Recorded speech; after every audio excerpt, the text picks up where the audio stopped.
Everyone, today is Lag BaOmer. Beautiful day inside and outside, and wanted to share with you some thoughts, the reason of our celebration today.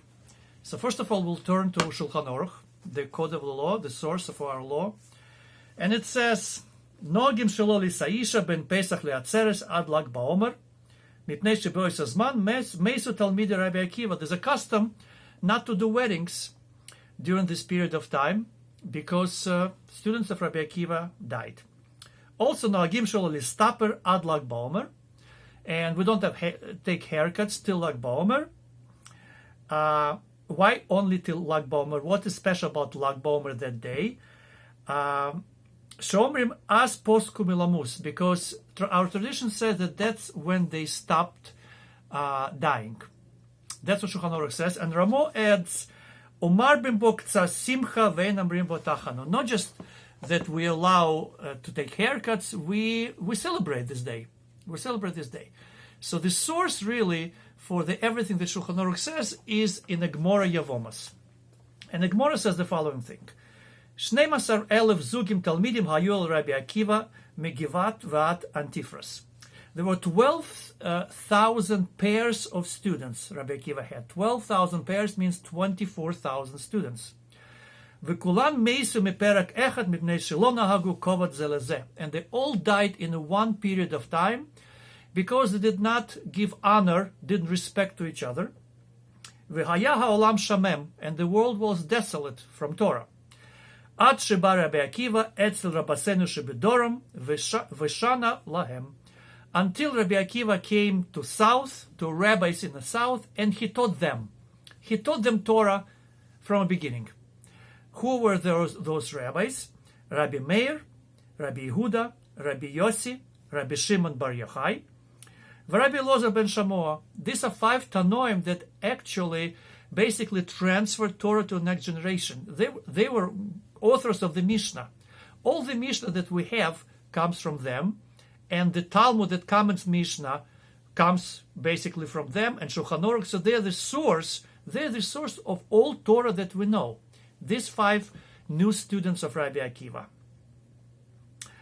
Now, this is the source of this law in Shulchan Aruch. Problem is that what exactly the simcha of Lag BaOmer?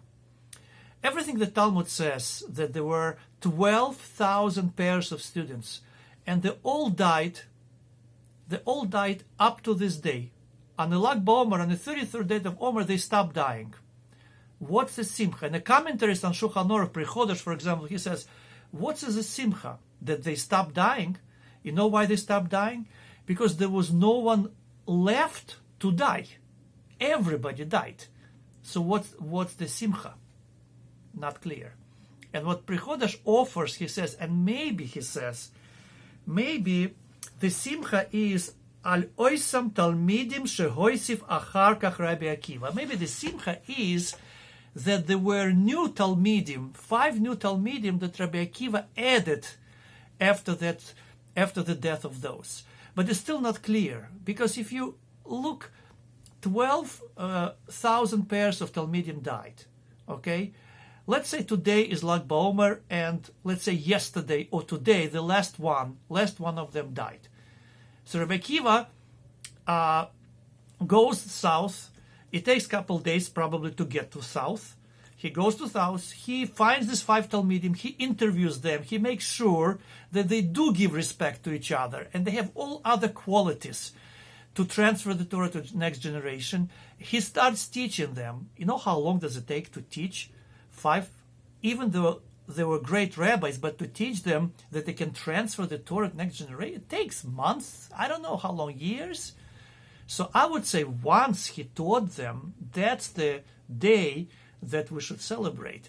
But how can you celebrate on the day that those stop dying and Rabbi Akiva starts going to this? What's the simcha? What's the simcha on that day? And I'll tell you what the simcha is. Remember in the Parshas Emor, I was mentioning that everything that happens to us is a message. Problem is, sometimes it's very hard to understand what is the message.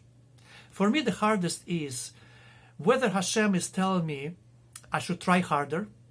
I should knock louder on that door, and I should not give up. Or maybe I'm knocking on the wrong door. Maybe I'm going the wrong direction. I'm wasting my time and efforts. Maybe I should rethink and do something else. This is the hardest thing for me. Should I try harder, or should I stop and do something else? Every message is custom cut, individually cut for us, because it's only for us to understand. Nobody can tell you what is your message. People can help you understand, but in the end, it's your decision. Now, if I was Rabbi Akiva and I raised 24,000 students and they all died one by one, how would I understand the message? Honestly, I would understand I'm doing the wrong thing. Obviously, I'm not being successful because something is wrong. I'm going in the wrong direction. I should stop to do what I'm doing and maybe do something else. Maybe go be dealing diamonds. But this is message not for me. This was message for Rabbi Akiva. And Rabbi Akiva was a special person. Rabbi Akiva, who started learning Torah after he observed the water dripping, and he said, if water can make impression in a stone, for sure Torah can make impression in my heart. This was message for Rabbi Akiva, and Rabbi Akiva made a different decision. He stopped for a second, and of course he tried to understand what is the message. And he understood, no, I'm doing the right thing. Maybe I chose wrong people, but I'm doing the right thing, and I should try harder. As soon as he made this decision, this was the simcha. Yes, it will take days to get to the south. It will take months and years to raise new Talmidim to the level that it should be. But that day, he made decision. And he didn't look back. He only looked forward from there on. And this is the simcha. Talmud says there's no bigger happiness than hatoras asfeikas, when you resolve the doubts. It's very hard when you're torn by the doubts. You can't sleep at night. Should I do this or should I do that? Should I do this? There's so many doubts we have. This job is closer but less money. That job is further but more money. What should I choose? There's so many examples I'm sure you have in your life. All these doubts. But once we made decision, and it might be not the best decision, but this was the best decision to your best of your ability at that point. You thought and you made decision. Once you make decision, don't look back. Look only forward. Concentrate all your efforts, all your time and talents to pursue that decision. Don't allow be dragged back to doubts. Was it right? Was it wrong? Why did it happen? Maybe I should have done different. Once you made decision, only look forward. And the rest is the history. Look from Rabbi Akiva. He raised 5 excellent Talmidim. And one of them, Rabbi Shimon Bar Yochai, who gave us Zohar, whose Yortzeit we celebrate today. Let's look forward. Once we make decisions, don't look back. Look forward and pursue your goal. Happy Lag BaOmer.